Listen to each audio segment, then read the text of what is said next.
अब देखिए, क्रिश्चियनिटी, यहूदियत और इस्लाम, तीन मज़हब ऐसे हैं जो खुदा को, अल्लाह को एक मानते हैं और उसको खालिक मानते हैं, दुनिया जी का बिल्कुल खालिक, या ऐसे उसी ही। के अंदर सारा कुछ, उसी कब्जे में सारा हमारी जानें हैं। लेकिन जब रिश्तों की बात होती है, वो कहते हैं हुकूकुल इबाद जो है वो, उसका सवाल या पुरसान ज्यादा होगा, उसके बारे में ज्यादा पूछा जाएगा।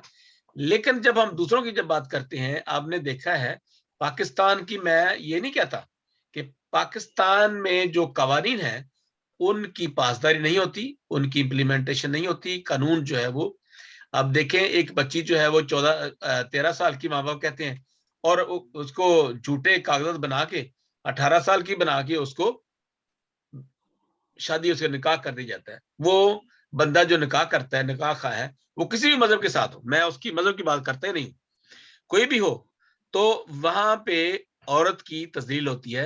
वो माँ जिसने बच्ची को जना है, वो जिसने पाला है 15 साल, 12 साल, 13 साल, उसकी हालत क्या होगी, और वो इस मुआशरे को क्या बद्दुआएं देगी, उन लोगों की क्या बद्दुआएं देगी। तो ये बातें जो है, ये भी हमें सोचना है। जरूरी नहीं कि हमें करना चाहिए, ठीक है, इज्जत करनी चाहिए, लेकिन कौन इज्जत करवाएगा? वो मुआशरे के जो कवानीन हैं, उनके अंदर से इंसानियत जगानी पड़ेगी, उनके अंदर से वो हैवानियत खत्म करनी पड़ेगी कि नहीं, औरत जो है ना, मैं समझता हूं कि जो मजाहिब हैं इज्जत जरूर करते हैं, लेकिन जितना मजाहब ने इंसानों को मारा है, कत्ल गारत की है, यसु अल मसीह मजहबी लोगों के अंदर से चुंगल में पड़ गए थे। ये मैं आपको बताना चाहता हूं कि यसु अल मसीह किसी मजहब की प्रचार नहीं कर रहे थे। यसु मसीह कह रहे थे कि खुदा को मानो, रास्ता सीधे बनाओ, अपने रिपेंट करो, गुनाहों पर तौबा करो, अपने गुनाहों पर रो और पीटो, पछताओ, खुदा के पास आओ, वाह वेला करो। ये नहीं, खुदा ने ये नहीं कहा कि तुम मसीही बन जाओ, नहीं। That is what we believe that now. अब खुदावंद ने, यीशु अल मसीह ने उनको बड़े प्यार से, मोहब्बत से, वो मोहब्बत का रिश्ता है जो पूरी दुनिया में कायम है। अदरवाइज दुनिया तो एक दूसरे को काट रही है, पाकिस्तान में नहीं, पूरी दुनिया में। देखे, यहाँ पे हम किसी मजहब की बात नहीं करते, हम तो ये करते हैं कि माँ की जो अजमत है उसको बयान करना चाहिए। और माँ की अजमत कौन करेगा बयान? जो हमारे जितने भी मौलवी हैं, पादरी साहबान है, मौलवी साहबान है, स्कॉलर्स है, माँ बाप की इज्जत करना और बच्चों को सिखाना। लेकिन बात उलट है, बात इसके उलट है। हम इसके ऊपर, चैनल के ऊपर बात नहीं करना चाहते, ऐसी बात इसके उलट है। वो ऐसी बात तो नहीं जी, अब तो ये 12 साल की होगी तो ठीक हो गई, 13 साल की होगी तो ठीक होगी। तो ये बातें जो है, हम चूंकि माँ के बारे में बात कर रहे हैं, ये टॉपिक अलग है। तो डॉक्टर साहब, मैं आखिरी आखिरी जो बातें हैं, ये मैं आखिरी जो आपके 5 मिनट 10 मिनट, आप मुझे ये बताएं कि आप जो हमारी कौम के बच्चे हैं, हमारी माएँ बहनें हैं, बेटियां हैं, और वो नौजवान हैं, हमारे मसीह बच्चे, उनको इस माँ के दिन के ऊपर क्या पैगाम देना चाहते हैं? ये जो इंटरनेशनल जो बैन अवी जो माँ का जो दिन मनाया जा रहा है अमेरिका में, बल्कि पूरी दुनिया में, तो इस दिन में आप क्या पैगाम देना चाहते हैं? जी डॉक्टर साहब, इट्स योर टाइम नाउ। अच्छा, ये देखें, बहुत अच्छी बात आपने की है और मैं आपकी बात को आगे बढ़ाता जाऊंगा। और इसमें ये है कि हमारे रिलीजियस के अंदर जितनी भी बेटियां हैं, उनको जो है, बेटियां हैं बेटे हैं, सबसे पहली बात कि जब जी भी ये दिन आता है तो उन उन बच्चों को, बच्चियों को इस बात की याद दिलाता है कि वो अपने वालिदैन का और खुसूसन माँ की अ, इज्जत करें, हम्म, रिस्पेक्ट करें। अब इज्जत हम जो है वो अपने वालिदैन की जो है वो जो है किस तरह कर सकते हैं? जी जी सबसे पहली बात, आपके दिल के अंदर इज्जत होनी चाहिए, आंखों के अंदर इज्जत होनी चाहिए, जबान के अंदर होनी चाहिए, दिल के अंदर होनी चाहिए। जी, बिल्कुल जी, बिल्कुल। तो ये जब इन चीजों के अंदर आपकी अपनी माँ के लिए इज्जत होगी, तो आपकी माँ आपको खानदानी आदाब सिखाती है। बच्चे की पहली दरसगाह उसकी माँ होती है, जो कि अपनी औलाद को बचपन से खानदानी आदाब, मुआशरे में रहने की बाबत सिखाती है। जी तो बिल्कुल। जब भी ये दिन आता है तो बच्चे अपनी माँ के साथ इतना ज्यादा प्यार करते हैं, और ये होना भी चाहिए, क्योंकि माँ की जो मोहब्बत है, शफकत है, उसका दुनिया के अंदर कोई भी नेमल बदल नहीं है। नहीं मैं बदल माँ देगी, के बिल्कुल अंदर सही। जितना रहम है, तरस है, या जितना उसके अंदर प्यार जो है वो खुदा ने कूट कूट कर भरा हुआ है, तो उसका नेमल बदल दुनिया के अंदर नहीं है। नहीं है। लेकिन बच्चों को इस दिन पर अपने वालिदैन को तोहफा, उनको खाना खिलाना चाहिए, उनकी रिस्पेक्ट करनी चाहिए, उनको फूल पेश करनी चाहिए, उनको जो है मतलब बाहर लेके जाने चाहिए, और उनकी जिंदगी के अंदर दिल की ख्वाहिश के बारे में भी पूछना चाहिए कि ऐ माँ, आप जो है अपनी औलाद से क्या चाहती हैं। जी। तो सबसे पहली बात ये है, सिंपल एक बात कर लें, जो है मतलब बच्चे, सबसे बड़ी बात कि अगर बच्चे अपने वालिदैन का कहना मानना शुरू कर दें, तो ये सबसे बड़ा, मैं इस चीज को कहता हूँ कि गिफ्ट ऑफ गॉड ये चीज है। बिल्कुल। और उस माँ की सारी जिंदगी जो है वो ज़हनी तौर पर जो है इनके सुकून रहेगा। लेकिन अगर हम उनको दुःख देते हैं और उनका जो है कहना नहीं मानते, तो इसका मतलब ये है कि इस दिन को फिर सेलिब्रेट करने का भी कोई फ़ायदा नहीं है। हम्म। एक दिन के लिए रिस्पेक्ट जो है वो नहीं होनी चाहिए, बल्कि सदा हमेशा दिल के अंदर जो है वो, बच्चों के दिल के अंदर अपनी माँ के लिए ऐसा जज्बा होना चाहिए, उनके ख्यालात ऐसे होने चाहिए कि वो हमेशा अपनी माँ की इज्जत करें, हमेशा उससे खुश रखें। हाँ जी, हाँ जी, हाँ और जी। ये काम इस तरह हो सकता है कि हम अपने नेक कामों से, नेक चाल चलन से ऐसा जो है वो सब कुछ कर सकते हैं। जब औलाद नेक होती है, तो वो अपने वालिदैन को ज़हनी सुकून देती है। हम देखते हैं इस दुनिया के अंदर बड़े अमीर-अमीर लोग हैं, लेकिन उनकी औलाद क्या होती है? नाफरमान होती है, वो उस तरफ जा रही है, कोई उस तरफ जा रही है।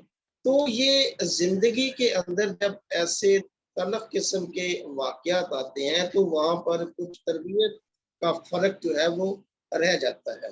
और हम्म। जिन बच्चों की माँ ने अब कह लीजिए उन्हें रूहानी तौर पर उनको जो है वो मज़बूत नहीं किया होता, तो वहाँ पर कुछ ख़ामियाँ भी रह जाती। रह जैसे कि जाती है, बिल्कुल। आजकल हालात के अंदर हम देखते हैं कि ये मतलब 12-12 साल की बच्चियों के साथ जबरी निकाह है, और उनकी नेचर जो सॉफ्ट होती है, और उनको इस तरफ गुनाह के अंदर जो है वो ज़िंदगी के अंदर जो है लोग ले जाते हैं।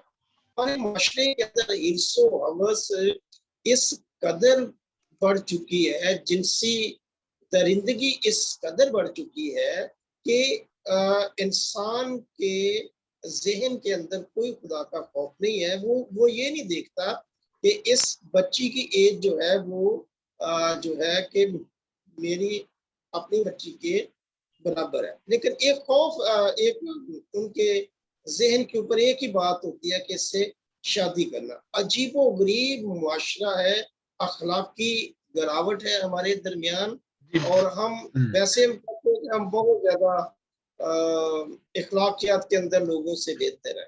बहुत प्यारा। जब हमारे अंदर शरह इतनी ज़्यादा क्राइम की बढ़ चुकी है, आप देख रहे सियासत का हो, आप देख रहे ज़िंदगी का कोई भी शोबा हो, उसके अंदर नाइंसाफ़ी इस कदर आ चुकी है कि हर काम के अंदर जो है आप देख रहे हैं कि अखलाकियात का जनाज़ा उन लोगों ने जो है वो निकाल दिया, निकाल बिल्कुल के सही। रख आपके 2-4 जो पॉइंट है लोगों बड़े ही के खूबसूरत थे। डॉक्टर साहब, ये तो अंदर एक तो ये कि एक तो इस दिन पे आपने जो पैगाम दिया कि माँ-बाप को भी बच्चों का ध्यान रखना चाहिए, और बच्चों को अपने माँ-बाप की इज़्ज़त करनी चाहिए। लेकिन इनके सारा हटके मुआशरे के अंदर जो बिगाड़ जो पैदा होता है ना, जब नाइंसाफ़ी हो, लाक़ानूनियत हो, और माइट इज़ राइट हो, तो वहाँ पे ऐसा ही पैदा होता है। अगरचे ये वेस्टर्न कंट्रीज़ जो हैं, ये तो नाम के बदनाम है, लेकिन जो वहाँ पे जो घिनौने जुर्म होते हैं पाकिस्तान में या पाकिस्तान जैसे तरक्की याफ़्ता मुल्कों में, वो इन मुल्कों में नहीं होते। मैं इधर 15 सालों 16 साल से 17 साल से हूँ। होते तो हैं, यहाँ पे बहुत बड़े-बड़े क्राइम भी होते हैं, लेकिन उनकी रेशो कम है, बहुत कम है, रेयर है, इतना बड़ी जल्दी कोई ज़रूरत नहीं करता, क्योंकि वहाँ पे जो वडेरा है, वहाँ पे जो फ्यूडल सिस्टम है, जो जिसके पास कुछ चार चंद पैसे होते हैं, या जल्दी जो रातों रात अमीर हुए होते हैं, या आसानी से अमीर हुए होते हैं, और वो तो इंसानों को इंसान नहीं समझते, अपने गरीबों को। तो यहाँ पे ये मसला है कि आप, बस ये है कि हम बड़े ही हम्बल तरीके से और बड़े ही पोलाइटली हम ये कहते हैं कि जो मज़ाहब के जो ठेकेदार हैं, जो लोग जो मजहबी लीडर्स हैं, स्कॉलर्स हैं, और मौलवी हैं, पादरी हैं, बिशप हैं, जो कुछ भी हैं, उनको एक किरदार अदा करना चाहिए। और ख़ास तौर पर जितने हमारे इदारे हैं, कानून नाफिज करने वाले इदारे हैं, उनको कानून की पासदारी करनी चाहिए। अगर कानून है, मतलब ये है कि नादरा कहता है कि ये बच्ची 18 साल की है, नहीं हुई, और वकील कहता है कि बच्ची ने बयान दिया कि मैं 18 साल की हो गई हूँ, तो वो जो नादरा की जो कवानीन है, या नादरा का जो बहुत बड़ा ऑफिस है, वो तो फिर खत्म हो गया, उसकी वैल्यू तो खत्म होगी ना। वो आपकी नजर में, मेरी नजर में तो उसकी वैल्यू नहीं है। तो आप क्यों शनाख्ती कार्ड बनवाते हैं लोगों का? क्यों बनाते हैं? जब आपने उस इदारे के शनाख्ती कार्ड की या फार्म बे फार्म की, वट एवर इट इज, उसकी आपने सबूत को या उसके उसके प्रूफ को आपने एक्सेप्ट ही नहीं करना, तो फिर आप उस इदारे को बंद कर दें और अपनी मर्जी करें। जिस बच्ची के पकड़े, गरीब बच्ची की पकड़ें, वो तो उसको किडनैप करें और भगाएं, और जिस मर्जी चाहे शादी करें, जो कुछ मर्जी उसके साथ करें। तो ये पाकिस्तान के साथ हो रहा है। तो आज हम 8 मई को हम ये बताना चाहते हैं, डॉक्टर साहब की किताब में यही लिखा है कि माँ बाप, और खासतौर पर माँ जो है, वैसे दोनों की इज्जत करनी चाहिए, लेकिन माँ जो है वो बच्चे के साथ ज्यादा अटैच होती है, तो इसलिए माँ की इज्जत करनी चाहिए। आप कुछ इक्तबास पढ़ना चाहते थे अपनी किताब से, जरूर जी पढ़िएगा प्लीज। जी प्लीज, मैं ये आप लोगों के सामने आर्टिकल है और और हम अब मैं आज हम आपके हैप्पी मदर डे भी कहते हैं उन तमाम माओ को, उन तमाम माओ को जिन्होंने किसी अपनी जिंदगी में बच्चों को खो दिया है, या किसी वजह से उनके बच्चे बीमार हैं। हम उनको भी, उनके लिए दुआ भी करते हैं, उनको मुबारक कहते हैं। आप अजीम हैं, आप माशरे की रीढ़ की हड्डी हैं, आपकी वजह से माशरा कायम है, आपकी वजह से इस दुनिया में खूबसूरती है। जी डॉक्टर साहब। ये एक बड़ा खूबसूरत आर्टिकल है जो कि मैंने बड़ी अरक्रेजी के बाद लिखा था, और उसके अल्फाज कुछ यूं हैं कि ऐ माँ, तो कुदरत का वो हसीन करिश्मा है जिसकी फजीलत का मुकाम इतना बुलंद है कि शायद तेरा कलम तेरे कदमों को बोसा देने के काबिल हो सके। माँ, तेरी मोहब्बत और फजीलत जिसके बायस में फैज़याब हुआ, उन्हें ज़ेरे कलम नहीं ला सकता। फक्त तेरी मोहब्बत का आसरा लेकर चंद अल्फाज तेरी अजमत के लिए रकम कर रहा हूँ। ऐ माँ, तेरी मोहब्बत इन बेकायद चश्मों की मानद है जिनका बहाव सदा बहार है। दरिया के में दिन, महीने, साल, मौसम, तहजीब व तमद्दन और रवायात भी चुपके से बह जाती हैं। मेरे जैसे बदनसीब को अगर इस चश्मे की एक बूंद भी मैसर आ जाए तो हो सकता है कि मैं तेरी इज्जत करने का गुर सीख लूं। ऐ माँ, तू ऐसा चिराग है जो हर मौसम को रोशनी बख्शता है। तेरी मोहब्बत का ये चिराग उस रोशन कर देता है जिसमें जिंदगी और लहरों की मानद दिखाई सही बात। देती है। लहरों में याद आ जाए तो तेरे प्यार की आहट इन लहरों को, तेरी आंखों की चमक देखी तो मुझे शाहीन की मानद लगी जो आसमान की बुलंदियों से मैं जहां मुझे तलाश कर लेती है। ऐ माँ, तेरा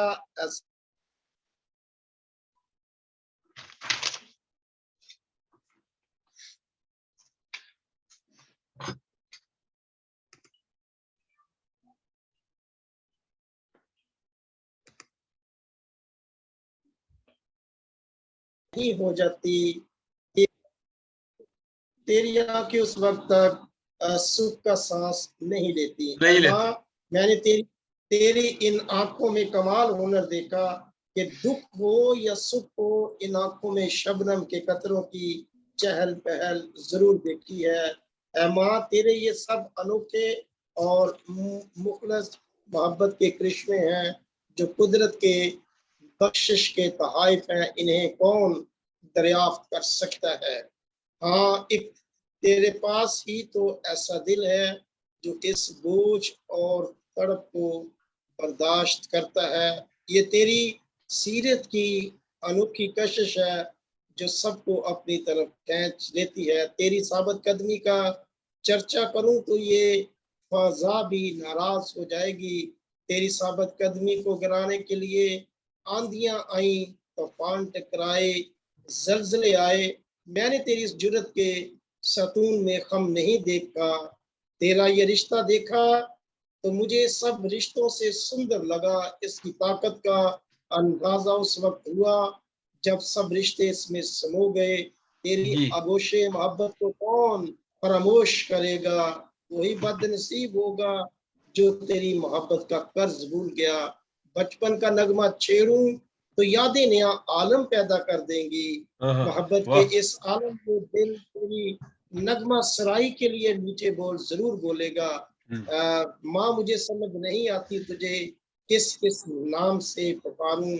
ऐ माँ, तू जमीन की वो हस्ती बसी बनी है जो सुबह सवेरे ही मुझे अपनी खुशबू से मुअत्तर कर देती है। तेरी खुशबू फासलाती नहीं जो सहरा में अपना रंग ना बखेर सके। ऐ माँ, तेरी रगबत के अंदाज भी नोखी दास्तानें छेड़ते हैं। तूने अपनी हर चाह मेरी खुशी पूरी करने में कुर्बान कर दी। तेरी इस बेलौस खुशी का खजाना किसी दूसरे के पास मौजूद नहीं। प्यारी माँ, मैंने जमानों को करवटें बदलते देखा, मगर तेरे अंदर एक ही जमाना है जो सब जमानों पर हुक्मरानी करता है।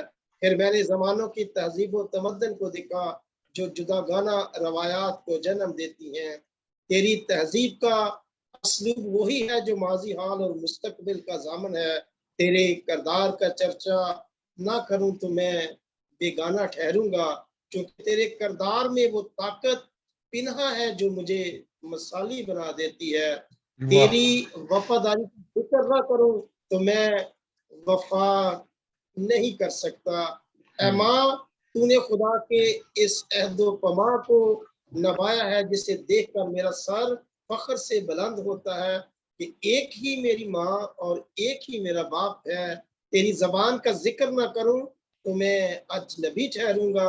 ये तेरे वजूद का अनोखा साज़ है जो एक ही समत में मुड़ता है। वाह, वाह, तेरी वाह! बहुत अच्छी। ज़बान मुझे हमेशा दुआ देती है। हुँ। तो गुनहगार फिर भी तुझे अच्छा लगता है।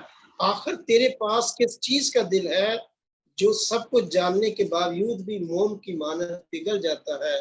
तेरे एहसानात को देखा तो मैं शशदर रह गया। मुझे तेरे एहसानात बारिश के इन कतरों की मानद दिखाई दिए जिन्हें मेरी आंखें गिन नहीं सकती। तेरा ये एहसान अजीब मंजर पेश करता है, न बारिश की तरह शोर करता, न पानी की तरह टिपता है।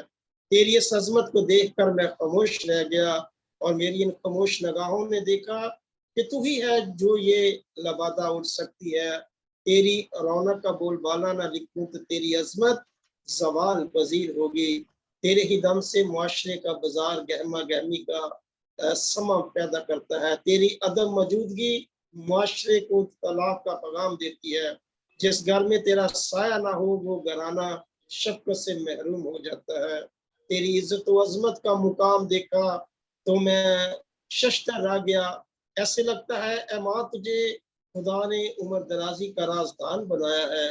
काश ऐ माँ, मैं तेरी इज़्ज़त करने का गुर सीख लूँ और खुदा के उस फरमान को पूरा करूँ जो उसने अपने खादिम मूसा को अहकाम अशरा में दिया कि तू अपने बाप और अपनी माँ की इज़्ज़त कर, ताकि जिस मुल्क में तू रहता है तेरी उम्र दराज हो। तेरी जुर्रत के कारनामे लिखूं तो तुझे आसमान की कहकशाएं भी सलाम पेश करती हैं। मैंने तेरी इस जवामर्दी के आगे सूरज को भी सरे खम देखा। तेरा ये मुकाबला देखा तो फजा सनसनी खेज लगी। तू शुजा का वो अनमोल मोती है जिसने शौक का मुकाबला किया और खुद बेजर्र रही। वह कैसा आजाज है कि सूरज भी पनाह मांगने पर मजबूर। तेरी उल्फत का चिराग ना जलाऊं तो लोग मुझे बेगाना कहेंगे। तेरे दिल में जब मोहब्बत के जज्बात अंगड़ाइयां लेते हैं तो तेरी पुकार मुझे चांद बाबू, चांद का टुकड़ा, कभी फलक के सितारा और कभी आंख का तारा और कभी दिल का टुकड़ा कहती है। क्या वाह जी तेरे वाह, ये बहुत अच्छा। वो ऐसी तारीफ रकम करते हैं जिनको मैं जब तक मेरी सांसें वजूदे तन हैं कभी फरामोश नहीं कर सकता। ऐ माँ, मैंने मौसमों की तगैर पजीरी भी देखी, लेकिन तेरी मोहब्बत की तासीर तारीख पे गहरे नकूद छोड़ती है। मौसम तो आते जाते और अपना रंग बखेरते हैं, मगर तेरा दिल वही है। जी थैंक यू सो मच, बहुत अच्छा। आपने तो सारे पढ़ दिया है तकरीबन। जी जी बिल्कुल सर। मैं चले ठीक है, बहुत अच्छा, बहुत अच्छा। क्योंकि आपने माँ के हवाले जो अल्फाज इस्तेमाल किए हैं, तेरा नाम कितना मीठा, सुंदर, सच्चा, खरा और शक्ति वाला है, फिर मैंने उनको निशान लगाया जिसमें जी ना कोई खोट। तेरा रिश्ता, माँ का रिश्ता ऐसा है जिसमें ना कोई खोट होती है, ना मिलावट, ना कोई अदावत, ना कोई खुदगर्जी, ना कोई बहरूपन, बहरूपियापन या बहरूपपन, ना कोई जुल्म सितम, ना कोई बनावट, बनावटी रूप, और ना कोई तकजीब। इन आफाकी सदाकतों की बिना पर तेरी आगोश, आगोश मोहब्बत कौन फरामोश करेगा? वही बदनसीब होगा जो तेरी मोहब्बत का कर्ज भूल गया। माँ की मोहब्बत का कर्ज हम अदा नहीं कर सकते। नहीं ये होता। माँ जो है वो इतनी बड़ी हस्ती है। मेरी कलमकार इंटरनेशनल के प्लेटफॉर्म से गुजारिश है उन तमाम नौजवानों के लिए, बच्चों के लिए, बच्चियों के लिए, अपनी माँ को कभी फरामोश ना करें, उनकी इज्जत करें। और इस आज आलमी दिन में, माँ के आज आलमी दिन के मुबारक दिन में, मुबारक दिन, ये बहुत मुबारक दिन है। और मैं बताता चलूं कि बहुत से ममालिक जो है वो माँ का जो मदर डे क्यों मनाते हैं? इसलिए कि माओ ने कुर्बानियां बड़ी दी होती है, इसलिए कि माँ का जो रिश्ता है वो बिल्कुल बहुत अटूट अंग रिश्ता है, अटूट है। ऐसा रिश्ता है जो कभी हमसे जुदा हो नहीं सकता। और अच्छी माएँ जो हैं वो अच्छी नस्लें पैदा करती हैं, अच्छी माएँ जो हैं वो अच्छे नौजवान पैदा करती हैं। पढ़े लिखे नौजवान मतलब उन्हीं की वजह से होते हैं। जो मैं आज अपनी बात करना चाहता हूँ, जो मैंने पीएचडी की है, ये जहां तक मैं पहुंचा हूं, तो ये मेरी नहीं बल्कि मेरी खुदा के बाद मेरी माँ की मेहनत है, मेरी माँ की दुआएं हैं और मेरे बुजुर्गों की दुआएं हैं कि आज मैं अगर एमडी और पीएचडी जो भी मैंने स्टडी की है, बीएड एमए जो किया है, सारा कुछ किया है, तो ये मेरी माँ की वजह से है। और ये कोई ढकी छुपी बात नहीं है। ये कि मैं इसलिए नहीं कह रहा कि मैं अपनी माओ की इस दिन के लिए कर रहा हूँ, बल्कि ये मैं हकीकत बयान कर रहा हूँ, ईमानदारी से बयान कर रहा हूँ। It's very very honest. मेरा जो कमेंट्स है माँ के लिए, मैं अपनी माँ के लिए हर वक्त, जब वो जिंदा थी, तो नए कपड़े, अच्छे जूते, अच्छे चीजें मैं अपने पैसों से खरीद के, अपनी मेहनत से खरीद के लाता था उनके लिए। बड़े भाई भी थे लेकिन इट वाज मी। तो ये सारी खुदावंद की मेहरबानी है। Thank you so much. तो हैप्पी मदर